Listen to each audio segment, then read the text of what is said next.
नमस्कार, मैं प्रेयसी पांडे और आप देख रहे हैं भारत एक्सप्रेस। पश्चिम बंगाल 2026 का चुनाव हो चुका है और अब सबकी नजरें इस बात पर टिकी हैं कि आखिर अब पश्चिम बंगाल का मुख्यमंत्री कौन होगा। तो सबसे पहला नाम जो कि चर्चा में है वो है शुवेंदु अधिकारी, जिनका लगभग नाम तय हो चुका है कि वही मुख्यमंत्री बनेंगे। इसी मुद्दे पर बातचीत करने के लिए हमारे साथ हमारे सहयोगी मौजूद हैं, हरिशंकर जी हैं और साथ ही साथ अजीत जी हैं। चलिए इस मुद्दे पर बात करते हैं। सर, आपको क्या लगता है शुवेंदु अधिकारी? बिल्कुल, मुझे लगता है कि अब करीब उनका नाम फाइनल है, बस घोषणा बाकी है। क्योंकि शुवेंदु अधिकारी जो आज अमित शाह जब पर्यवेक्षक भी हैं वो अकेले, और वहाँ जब पहुँचते हैं पश्चिम बंगाल, तो वहाँ पर उनकी अगवानी करते हैं, उनके साथ गाड़ी में आते हैं। दूसरा, उनके पीठ पर हाथ थपथपाते हैं। मतलब इशारा काफ़ी है। दूसरा कि उनके घर पर भी जैसा कि तस्वीरें लोगों ने देखी, घर की सुरक्षा बढ़ा दी गई है। मतलब पश्चिम बंगाल को दीदी के बाद दादा सीएम मिलने वाले हैं। शुवेंदु अधिकारी का नाम करीब फाइनल है। कुछ देर में घोषणा होगी, वो औपचारिकताएं होती हैं। जो बीजेपी है वो उनके विधायक दल की बैठक होगी, उसमें नाम का प्रस्ताव रखा जाएगा, उसके बाद नाम का ऐलान किया जाएगा और लोग उसमें बाकी जो नेता होंगे वो नाम का अनुमोदन करेंगे। उनका नाम लिया जाएगा। इन सब चीज़ों के बाद पश्चिम बंगाल में इस समय अब नए सीएम की ताजपोशी जो है कल सुबह 11 बजे का समय रखा गया है। उसके लिए जो नेताओं ने अपने समर्थकों को निमंत्रण भी भेजना शुरू कर दिया है और स्वाभाविक तौर पे जो मंत्री बनने वाले हैं उनको न्योता भी एक तरीके से मिल गया है। जैसे अग्निमित्रा पॉल ने अपने समर्थकों को बुलावा भेजा है। उसके बाद कई सारे मंत्री बनने वाले हैं। आसनसोल से एक मंत्री होंगे। उसके अलावा जो बीजेपी के जो शीर्ष नेता हैं, जैसे आप देखें राहुल सिन्हा हैं, उनके भी मंत्री बनाए जाने की संभावना है। उसके बाद और भी कई बेरा देखिए, जो महाभारत के रोल में आपने देखा उनका भी नाम, रूपा गांगुली, उनका नाम भी चल रहा है, उनको भी मंत्री बनाया जा सकता है। उसके बाद और भी बहुत सारे नाम हैं जो वहाँ मंत्री बनाए जाएंगे और बाकायदा सब लोगों के घर पर अब निमंत्रण चिट्ठियाँ पहुँचने लगी है। तो मुझे लगता है कि अब नाम की घोषणा बस बाकी रह गई है। लेकिन शुवेंदु अधिकारी जो ममता बनर्जी सिटिंग एमपी को दो बार, पिछले बार भी नंदीग्राम में हराया, इस बार भवानीपुर में हराया, और दीदी को उसी की भाषा में जवाब देने वाले शुवेंदु अधिकारी को बीजेपी ने बहुत बड़ी जिम्मेदारी अगर दे दी है। और मुझे लगता है कि पश्चिम बंगाल में उनके बहुत बड़ी जिम्मेदारी होगी। बंगाल में बहुत कुछ करना है, चाहे रोजगार का मामला हो, डेवलपमेंट का मामला हो। बंगाल में रोजगार के लिए सबसे ज़रूरी है कि बड़ी बड़ी कंपनियां जो है वो वहाँ पर आएँ। तो कहा यह भी जा रहा है कि पश्चिम बंगाल में जो कल शपथ ग्रहण होगा उसमें बहुत सारे उद्योगपति भी आपको मंच पर दिखेंगे। मतलब कुल मिलाकर के इस मतलब शपथ ग्रहण समारोह में आपको वैसे लोग भी दिख जाएंगे मंच पर जो वहाँ पर पैसा इंडस्ट्री लगाने वाले हैं आए दिनों में, और जनता को भी दिखेगा कि उन्होंने अगर पश्चिम बंगाल में बदलाव किया है तो उनके लिए जो सरकार क्या करने वाली है उसकी झलकियाँ भी कल शपथ ग्रहण समारोह के मंच से आपको दिख सकता है। सर, आपको क्या लगता है कि शुवेंदु अधिकारी अगर सीएम की कुर्सी पर बैठते हैं पश्चिम बंगाल में तो क्या क्या चुनौतियों का सामना उन्हें करना पड़ेगा? देखिए, बंगाल में आप देखिए आज़ादी के बाद से कांग्रेस की सरकार थी, इमरजेंसी में पहली बार बदलाव हुआ, लेफ्ट की सरकार आई, 34 साल तक लेफ्ट की सरकार थी और उसके बाद 15 साल ममता की सरकार थी। पहली बार बीजेपी की यानी भगवा सरकार वहाँ पे दिखाई देगी। तो उनके सामने चूँकि बंगाल में बहुत ज़्यादा माइनॉरिटीज़ हैं और माइनॉरिटीज़ का बड़ा दखल रहता है कई सीटों पर, चाहे वो विधानसभा हो चाहे लोकसभा हो। तो बीजेपी की सबसे बड़ी चुनौती होगी कि कैसे बंगाल में अपने आप को स्थापित करे।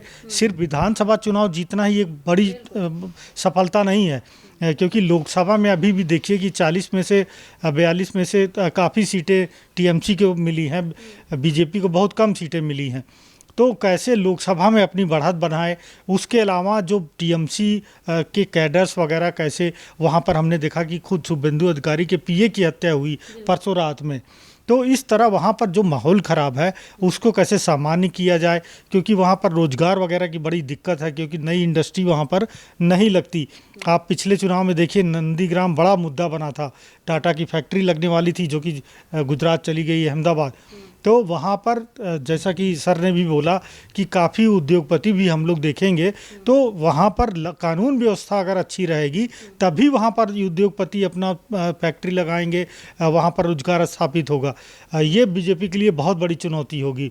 उसके अलावा हमने देखा कि पिछली सरकार में भ्रष्टाचार था, आपने महिलाओं के खिलाफ काफ़ी वहाँ पर अपराध हुए, चाहे वो संदेश खाली हो, चाहे आरजी कर वहाँ पर एक मेडिकल स्टूडेंट का जिस तरह से रेप किया गया, मर्डर किया गया, तो ऐसी घटनाएं ना हो वहाँ पे। क्योंकि आपने देखा कि आरजी कर जो विक्टिम थी महिला स्टूडेंट, उसकी माँ चुनाव लड़ी और वो जीती काफ़ी मतों से, और कितना सिंपैथी था लोगों के उसके साथ। तो एक तरह से बीजेपी के पास ये मौका है कि पूरे बंगाल में अपने आप को स्थापित करे और बंगाल का विकास करे, क्योंकि कहा जाता है कि बीजेपी अगर स्टेट में भी है, सेंटर में भी है, तो डबल इंजन की सरकार हो जाती है। यदि विकास नहीं दिखा तो फिर बीजेपी वहाँ से हटा दी जाएगी। इसलिए बीजेपी को चाहिए कि जैसे उत्तर प्रदेश, मध्य प्रदेश, इवन कि बिहार, जो कि सबसे देश के सबसे पिछड़े राज्य थे, वहाँ पर डबल इंजन की सरकार आई, और आज हम उत्तर प्रदेश को देख सकते हैं कि देश का लगभग सबसे अगला तो नहीं लेकिन आगे की पंक्ति में खड़ा राज्य है। 1 ट्रिलियन इकोनॉमी बनने वाली है। आप पूरे उत्तर प्रदेश में इंफ्रास्ट्रक्चर देख लीजिए, आप पूरे उत्तर प्रदेश में कानून व्यवस्था देख लीजिए, किसी भी राज्य से अच्छा है। तो ऐसा ही अब बंगाल में करना पड़ेगा, तब जाके बीजेपी को असली सत्ता मिलेगी। अभी तो विधानसभा में बहुमत मिल गया है, मुख्यमंत्री उनका होगा, सरकार होगा, लेकिन लोकसभा में भी जब इनकी सीटें आएंगी, लोकल बॉडीज़ में भी ज़्यादातर ये जीतेंगे बीजेपी वाले, तब ऐसा लगेगा कि बीजेपी को असल में बंगाल हासिल हुआ है। सर, एक और सवाल है मेरा आपसे। पिछले दिन अखिलेश यादव ममता बनर्जी से मिलने उनके आवास पहुंचे और उन्होंने उनसे कहा कि आप हारी नहीं, हराई गई हैं। इस पर आप क्या कहना चाहेंगे? देखिए, अब अगला जो क्या है, बंगाल चुनाव हो चुका, अब अगली बारी जो है यूपी की, और यूपी में अखिलेश यादव, और वो इंडी गठबंधन को एक बार फिर से जोड़ने की कोशिश कर रहे हैं। वो ममता से ही नहीं मिले, वो स्टालिन के पास भी गए, वहाँ भी मुलाकात की, वहाँ भी दिखाया कि हम ऐसे समय में अपने साथियों को नहीं छोड़ते। मतलब अब आंसू बहाने का समय है तो वो साथ में गए हैं, अपना रुमाल उनको पेश किया है एक तरीके से आप कहें तो। दूसरी बात है कि अब अगली बारी जो है यूपी की है, यूपी पंजाब में चुनाव होने। तो कुल मिलाकर के अखिलेश यादव जो महागठबंधन है उसकी एकता को दिखाना चाहते थे, लेकिन उनका ये कहना कि वो आप हराई गई हैं, ये सरासर गलत है। ये अपमान पश्चिम बंगाल के उन मतदाताओं का है जिन्होंने अपना मतदान किया है, लोकतंत्र के मजबूती के लिए मतदान किया है। और आप कैसी बात कर रहे हैं? आप विपक्ष में रह करके जिम्मेदारी से बात करना चाहिए, तो आप सीधा सीधा तमाम प्रक्रिया को झूठा साबित कर रहे हैं। क्या चुनाव आयोग गलत है? क्या वहाँ जो ईवीएम में मतदान कराए गए वो सारी चीज़ें गलत है और सिर्फ आप सही हैं, या इंडी गठबंधन के नेता सही हैं? ये कैसी पॉलिटिक्स है? आप जब अपने संविधान के बनाए हुए चीज़ों पर सवाल उठाएंगे तो अपने संविधान का अपमान करेंगे। वैसे तो जब लोकसभा चुनाव हुआ था तो कांग्रेस के नेता चाहे बाकी दलों के नेता संविधान की कॉपी लेके चल रहे थे, भले ही उनको संविधान की पूरी जानकारी ना हो, भले ही हर दिन वो संविधान को टारगेट करते हो, हर दिन संविधान का अपमान करते हो, लेकिन चुनाव के दौरान जब आपको फ़ायदा दिखता है तो आप संविधान लेके चलते हैं। आप ये कहते हैं बीजेपी संविधान बदल देगी, लेकिन उसका फ़ायदा जब मिल जाता है फिर आप ऐसी ऐसी बातें करते हैं। और ये सरासर जिस पार्टी को 260 सीटें जनता ने दी हैं, आप उसको कह रहे हैं कि ये गलत है, 100 सीटें ऐसे चली गई। तो अच्छा, अगर आप बंगाल में अगर आरोप लगा रहे हैं तो केरल में भी तो लगाइए। केरल में तो कांग्रेस कंफर्म भी नहीं थी कि वो वापस आ रही है। केरल में कांग्रेस ने ढंग से प्रचार भी उस तरीके से नहीं किया था। राहुल गांधी कितनी बार आपको केरल में दिखे? प्रियंका गांधी कितनी बार केरल में दिखी? लेकिन वहाँ पर सत्ता में वापसी हुई ना, आपको सवाल तमिलनाडु में भी उठाना चाहिए था, आपको और भी जगह उठाना चाहिए। तो जहाँ विपक्ष जीते वहाँ संविधान के हिसाब से काम हुआ, वहाँ सब कुछ फेयर रहा, वहाँ ईवीएम भी बेवफा नहीं हुआ। लेकिन जहाँ पर अगर बीजेपी जीती है तो ये आप जनता को क्या बरगलाना चाहते हैं। और अब बारी अखिलेश यादव की है यूपी में। अब उनका सीधा मुकाबला यूपी के सबसे सशक्त और मजबूत सीएम योगी आदित्यनाथ से हैं, जिन्होंने वहाँ पर लॉ एंड ऑर्डर अच्छा किया है, वहाँ पर बहुत सारी चीज़ें डिलीवर की है जो जनता चाहती थी कि ऐसा हो। और पूरे देश में वो पॉपुलर आदमी हैं। तो कुल मिलाकर के इनको है कि हम इनके साथ खड़े होंगे तो शायद हमारी भी मदद चुनाव में आके करेंगे। लेकिन मैं आपको बता दूं, ममता बनर्जी और स्टालिन अगर यूपी के चुनाव में आते हैं तो अखिलेश यादव को घाटा ही पहुंचाएंगे। ये आज साल भर पहले चुनाव को हैं करीब करीब, आप लिख के रख लीजिए, क्योंकि स्टालिन और उनके बेटे जो हैं ये सब सनातन को हर दिन कोस कोस के भर भर के गाली देते हैं। उसके बाद ममता बनर्जी जो भाषा का इस्तेमाल करती हैं वो उस भाषा में अखिलेश यादव अगर उनको अपने मंच पर लाते हैं यूपी के चुनाव में तो अखिलेश यादव का भी हाल वही होगा जो पश्चिम बंगाल सरकार का हुआ है। एक चीज़ और आपको बता दूं, शुभेंदु अधिकारी के बारे में हमने कहा है कि वो सीएम बन सकते हैं। उनमें एक और जो है वो बहुत लोग जानते हैं लेकिन बहुत लोग नहीं भी जानते हैं कि इनका जो शुरुआती ये था, इनके पिताजी जो हैं शिशिर अधिकारी वो वामपंथी नेता थे और अपने इलाके में काफ़ी पॉपुलर थे, मेदिनीपुर इलाके से आते हैं ये। और उसके बाद वाम से इनका राम मतलब भाजपा समर्थक बने हैं ये। और 2020 के आसपास इनकी भाजपा में एंट्री हुई है। पिताजी से परमिशन लिया था इन्होंने कि अब भाजपा में, उन्होंने कहा कि अब आप भाजपा में समय है, आप जा सकते हैं।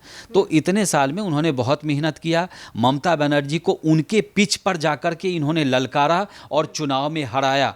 ऐसा कई बार नहीं, कभी कभार देखने को मिलता है। आप पूरा पॉलिटिक्स देखिए, किसी राज्य के मौजूदा सीएम को उन्हीं के विधानसभा में जाके, चाहे पिछले बार का 2021 का चुनाव हो नंदीग्राम का या इस बार भवानीपुर में है, तो उन्होंने उसी मजबूती से दोनों बार चुनाव में और चैलेंज करके सीएम को हराना, जो पॉपुलर सीएम है इसमें कोई डाउट की बात नहीं है, वैसे सीएम को हराना किसी साधारण व्यक्ति के बूते की चीज़ नहीं है। इसलिए ममता बनर्जी को हराया है। इसीलिए मुझे लगता है कि बीजेपी उनको बहुत बड़ा इनाम देने जा रही है। साथ ही उनके कंधे पर बहुत बड़ी जिम्मेदारी भी है और उनके लिए सबसे बड़ी चुनौती वहाँ का सबसे पहला तो ये है लॉ एंड ऑर्डर ठीक करना। बाकी जो हमने गिनाया है सारी चीज़ें हैं, लेकिन पश्चिम बंगाल को एक अच्छा सीएम मिलेगा, मुझे ये सारी उम्मीद अभी लगती हैं।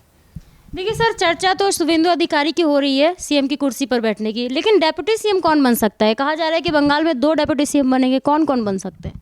देखिए, एक तो महिला होना चाहिए। ये बीजेपी हमेशा से महिलाओं को लेकर इस तरह से राजनीति में रखती भी है। आप दिल्ली में देखिए, आतिशी थी मुख्यमंत्री, उनका रिप्लेसमेंट रेखा गुप्ता हुआ। ममता बनर्जी वहाँ पे उनकी जगह एक महिला आएगी, ज़्यादातर संभावना है कि अग्निमित्रा पॉल या रूपा गांगुली में से कोई एक हो सकता है, और दूसरा कोई एक दूसरे समुदाय का, क्योंकि वहाँ पर कई समुदाय एक साथ बीजेपी को सपोर्ट किए, तो समुदायों को साधने की कोशिश में 2 मुख्यमंत्री शायद निशित प्रामाणिक भी हैं जो केंद्र में मंत्री थे, और मुझे लगता है कि जी सौमिक भट्टाचार्य भी हैं, और इसके अलावा कई और नाम भी हैं। लेकिन अब से कुछ देर में पता भी चल जाएगा। लेकिन कोशिश यही रहेगी कि एक महिला और एक पुरुष 2 उप मुख्यमंत्री रहेंगे और शुभेंदु अधिकारी मुख्यमंत्री के तौर पर शपथ लेंगे।